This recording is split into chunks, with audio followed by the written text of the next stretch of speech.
আসসালামু আলাইকুম। সকলকে আমন্ত্রণ আনন্দ টিভি সংবাদে। আপনাদের সঙ্গে আছি আমি সুমাইয়া আজাদ। রোববার সকালে গাজীপুরের কোনাবাড়ি রামবাগ এলাকায় অগ্নিকাণ্ডে পুড়ে ছাই হল 20টি জুটের গুদাম। খবর পেয়ে ফায়ার সার্ভিসের 4টি ইউনিট ঘটনাস্থলে গিয়ে 4 ঘন্টার চেষ্টায় আগুন নিয়ন্ত্রণে আনতে সক্ষম হয়। তবে তাৎক্ষণিকভাবে ক্ষয়ক্ষতির পরিমাণ ও আগুন লাগার কারণ জানাতে পারেনি ফায়ার সার্ভিস। ঘটনার সত্যতা নিশ্চিত করেন গাজীপুর ফায়ার সার্ভিসের উপসহকারী পরিচালক আব্দুল হামিদ মিয়া।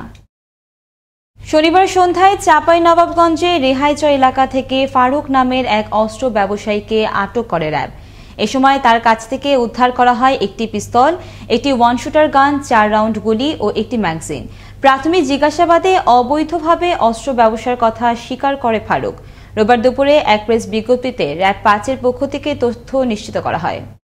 ব্যাটারি চালিত অটোরিকশা ও ভ্যান বন্ধের প্রতিবাদে কুড়িগ্রামে বিক্ষোভ মিছিল করল ইজি বাইক চালক সংগ্রাম পরিষদ নামের একটি সংগঠন। রোববার বেলা 11টায় কুড়িগ্রাম কলেজ মোড় থেকে একটি বিক্ষোভ মিছিল শহরের প্রধান সড়ক প্রদক্ষিণ করে ঘোষপাড়াস্থ কেন্দ্রীয় ঈদগাহ মাঠে গিয়ে শেষ হয়। এ সময় ব্যাটারি চালিত অটোরিকশা নীতিমালার প্রণয়ন ও লাইসেন্স প্রদান সহ 3 দফা দাবি বাস্তবায়নে সরকারের প্রতি অনুরোধ জানান বক্তারা। নাটোরের সদর ও সিংড়া সহ জেলার 8টি পৌরসভায় 7 দিনের চলমান লকডাউনের 5ম দিনে রোববার সকাল থেকে কঠোর অবস্থানে থাকে জেলার আইনশৃঙ্খলা বাহিনী। নিত্য প্রয়োজনীয় পণ্য ছাড়া বন্ধ থাকে সব ধরনের দোকানপাট ও শপিং মল। এদিকে গেল 24 ঘন্টায় নাটোর সদর হাসপাতালে উপসর্গ সহ করোনায় মৃত্যু হয় 4 জনের। একই সময় নতুন করে করোনা শনাক্ত হয় 131 জনের শরীরে। ঝিনাইদহে আমের ন্যায্য মূল্যের দাবিতে মানববন্ধন করল আম বাগানী ও ব্যবসায়ীরা। রোববার বেলা 11টায় সদর উপজেলার কাশীপুর গ্রামে এই মানববন্ধন কর্মসূচি অনুষ্ঠিত হয়। এ সময় আম ব্যবসায়ী ও বাগানীরা জানান, লকডাউনের কারণে জেলার বাহির থেকে কোনো পাইকার আম কিনতে আসতে পারছে না। এতে করে ব্যাপক ক্ষতির মুখে পড়েছেন তারা। তাই আমের পরিবহন সুবিধা ও দেশের বিভিন্ন স্থানে আম পাঠাতে সরকারি সহযোগিতা কামনা করেন ভুক্তভোগীরা।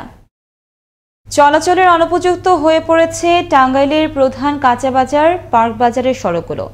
এতে চরম ভোগান্তি পোহাতে হচ্ছে ক্রেতা বিক্রেতাদের। দাবি উঠেছে সড়কটি দ্রুত সংস্কারের। টাঙ্গাইল থেকে মেহেদী হাসান চৌধুরী মৃদুলের তথ্য ভিডিওচিত্রে দেখুন ডেস্ক রিপোর্ট। দেখে বোঝার উপায় নেই এটি জেলার প্রধান কাঁচাবাজারে যাওয়ার সড়ক। খানাখন্দে ভরা সড়কটির দুপাশ, কোথাও কোথাও হাঁটু পানি। অনেক স্থানেই শাকসবজির উচ্ছিষ্টাংশ পচে গলে কাদায় পরিণত হয়েছে, যেখানে পা ফেলানো দায়। আর এ অবস্থাতেই প্রতিদিন শহর ছাড়াও জেলার বিভিন্ন প্রান্ত থেকে প্রায় 20 থেকে 25 হাজার ক্রেতা আসেন নিত্য পণ্য ক্রয় বিক্রয় করতে। 1977 সালে টাঙ্গাইল পৌরসভা থেকে শহরের ছয়ানি বাজারের উন্নয়ন কাজের জন্য উদ্যোগ নেওয়া হয়। তখন ওই বাজারের ব্যবসায়ীদের ভাসানী হলের পাশে টাঙ্গাইল পার্কের 3 একর জায়গায় অস্থায়ীভাবে বসানো হয়। সে থেকেই বাজারটি পার্ক বাজার হিসেবে পরিচিতি লাভ করে। বর্তমানে পার্ক বাজারে প্রায় 7 শতাধিক স্থায়ী দোকান এবং আরও 300 অস্থায়ী দোকান রয়েছে। বৃষ্টিতে ভোগান্তি বেড়ে যায় এখানে।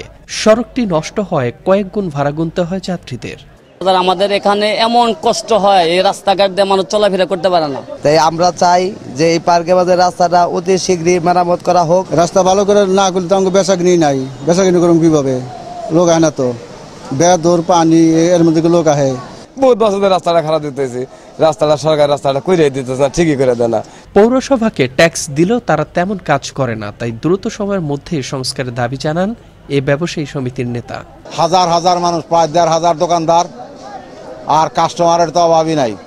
ক্রেতা বিক্রেতার খুবই কষ্ট। এদিকে ভোগান্তির বিষয় নিয়ে পৌর মেয়রের সাথে কথা বললে তিনি জানান, বৃষ্টি বাদলের পরিস্থিতি একটু উন্নত হয়, রাস্তা কালকের থেকে শুরু করলে আশা করি আগামী 7 দিনের মধ্যেই এই রাস্তাটা এবং একটা পূর্ণাঙ্গ রাস্তা হিসাবে আমরা রূপান্তর করতে সক্ষম হব। জনভোগান্তি লাঘবে দ্রুতই সংস্কার করা হবে সড়কটি, এমনটাই প্রত্যাশা টাঙ্গাইল পৌরবাসীর। মুস্তফা কামাল তোহা, আনন্দ টিভি, ন্যাশনাল ডেস্ক। পাবনার সুজানগরের হাটখালী ইউনিয়নের একটি খাল থেকে অজ্ঞাত এক তরুণীর বস্তাবন্দি অর্ধগলিত লাশ উদ্ধার করল সুজানগর থানা পুলিশ। শনিবার রাত 10টায় ওই খালের কচুরিপানার মধ্যে ভাসমান অবস্থায় একটি প্লাস্টিকের বস্তা দেখতে পেয়ে স্থানীয়রা পুলিশকে খবর দেয়। পরে পুলিশ এসে মরদেহটি উদ্ধার করে মর্গে পাঠায়।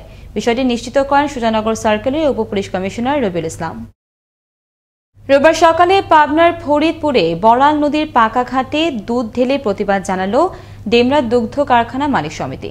এ সময় দুগ্ধ ব্যবসায়ীরা দাবি করেন, চলমান করোনা পরিস্থিতিতে কৃষকের উৎপাদিত দুধ ন্যায্য মূল্যে বিক্রি করতে পারছে না তারা। এ বিষয়ে সরকারের সহযোগিতা কামনা করেন দুগ্ধ পেশার সংশ্লিষ্টরা। করোনা পরিস্থিতিতে আমাদের ব্যবসার পরিস্থিতি খুবই খারাপ। আমার যত ঘি ছানা যেখানে যেখানে পাঠাতাম সব বন্ধ। অনেক টাকা ডোনেশন খেয়ে যাব, লক্ষ লক্ষ টাকা লস হয়ে যাবে এবং দুধ ফেলে দিচ্ছে আজকে। আমাদের এখন দুধ ফেলে দেওয়া ছাড়া কোনো বুদ্ধি নেই, আমরা কোনো ফেলে দেওয়া ছাড়া কোনো পরিস্থিতি পাচ্ছি না আমরা। পাবনার ঈশ্বরদীর ইক্ষু খামারের সামনে প্রাইভেট কার ও ইঞ্জিন চালিত ভ্যানের সংঘর্ষে একজনের মৃত্যু হয়েছে। এতে আহত হন আরো দুজন। রোববার সকালে মোনালুলি থেকে ইঞ্জিন চালিত একটি ভ্যান যাত্রী নিয়ে দাসুরিয়ার দিকে যাচ্ছিল। এ সময় পেছন থেকে আসা একটি প্রাইভেট কার ভ্যানটিকে ওভারটেক করার সময় ধাক্কা দিলে হতাহতের এই ঘটনা ঘটে। ঘটনার সত্যতা নিশ্চিত করেন পাকশী হাইওয়ে থানার ভারপ্রাপ্ত কর্মকর্তা মনিরুজ্জামান। এদিকে রোববার সকাল ৯টায় ঢাকা আরিচা মহাসড়কে জাহাঙ্গীরনগর বিশ্ববিদ্যালয়ের গেটে ঢাকামুখী একটি যাত্রীবাহী বাসকে পেছন দিক থেকে ধাক্কা দেয় একটি কাভার্ড ভ্যান। এ সময় বাসটি উল্টে গিয়ে মৃত্যু হয় বাসের হেলপারের। এতে আহত হন আরো ১০ যাত্রী। এই ঘটনায় কাভার্ড ভ্যানটিকে আটক করা গেলেও চালক পলাতক রয়েছে। বিষয়টি নিশ্চিত করেন সাভার হাইওয়ে থানা পুলিশ। এই ছিল এখনকার মতো।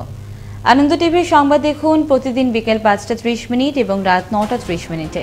আনন্দ টিভির সঙ্গে থাকার জন্য সকলকে ধন্যবাদ।